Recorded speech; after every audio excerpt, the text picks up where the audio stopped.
Bereshit, sign name, Genesis, chapter 1, verses 14 through 19. And YAHUAH said, "Let there be lights in the expanse of the heavens to divide the day from the night, and let these lights be for signs, and for appointed times, and for days and years. And let them be lights in the expanse of the heavens to give light upon the earth." And it was so.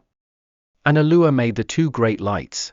The greater light was called the sun, to rule the day, and the lesser light was called the moon, to rule the night, and the stars.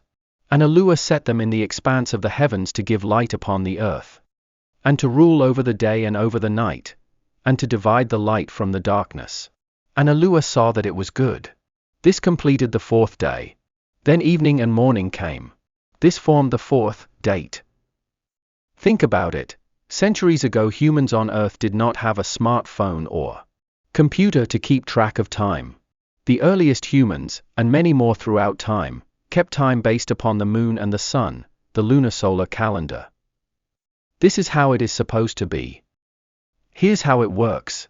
The first day of each month is called New Moon Day. Each new moon establishes a new month. As a matter of fact, the word moon is derived from the word month. All one has to do in understanding time is understand when the new moon, or new month, begins. Simply look up at the sky, as the people of old did, and we can see when the new moon, new month, is about to begin. New Moon Day begins the following dawn. First sunlight, after the moon's conjunction with the sun, has happened for the entire world. Conjunction is when the sun and the moon are completely lined up together, and there is no light given at all from the moon to the world. When there is no light given from the moon to the entire world, this is the last day of the month, conjunction. Here's a simple explanation of what the moon's conjunction means. A lunar conjunction is when the sun, moon, and earth are directly in line. Because the sun is behind the moon, no sunlight is reflected from the lunar face. The moon is a total blackout during a conjunction. No part of the moon can be seen in an astronomical conjunction. Once you can no longer see any light reflected from any part of the moon, then you know that is the last day of the month. The next upcoming dawn, which is morning, would then be New Moon Day, which begins a new month. Simple. The current world calendar is called the Gregorian calendar, which was named after Pope Gregory. The Gregorian calendar runs on a continuous 7-day week, without interruption, and without any ties to nature, moon and sun.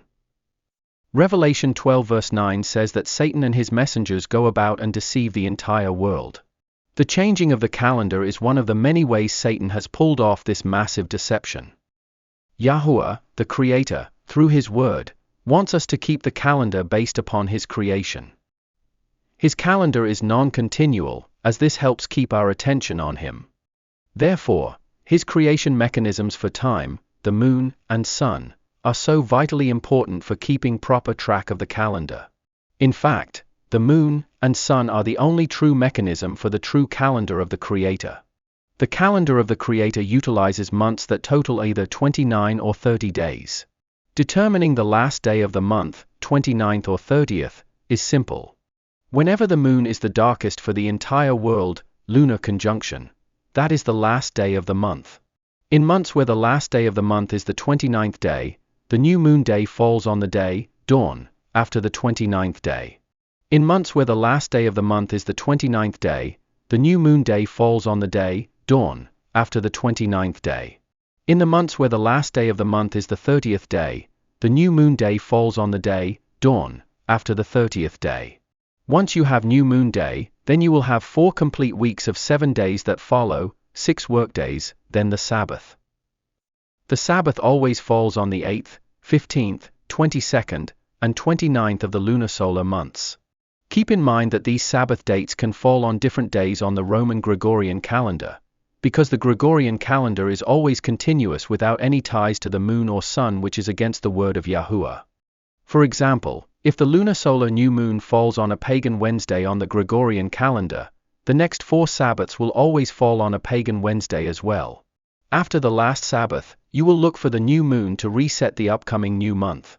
Thus, New moon day will happen the following day after the fourth Sabbath of the month if there are 29 days in that month, or new moon day will happen 2 days after the fourth Sabbath of the month if there are 30 days in that month.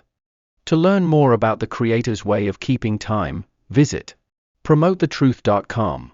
Click the 2 lines in the upper right. Click on Appointed Times. Then click on Yahuwah's Calendar.